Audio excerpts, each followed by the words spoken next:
Hello guys, today I will show you how you can change the photo aspect ratio in the Nokia T21 tablet. So at the start you have to open the camera app. Now look for this little icon and tap on it.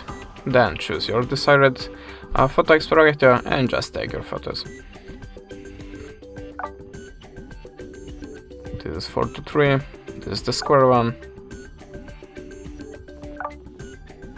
and the full. And now how you can see, there we have our photos in the various aspect ratios.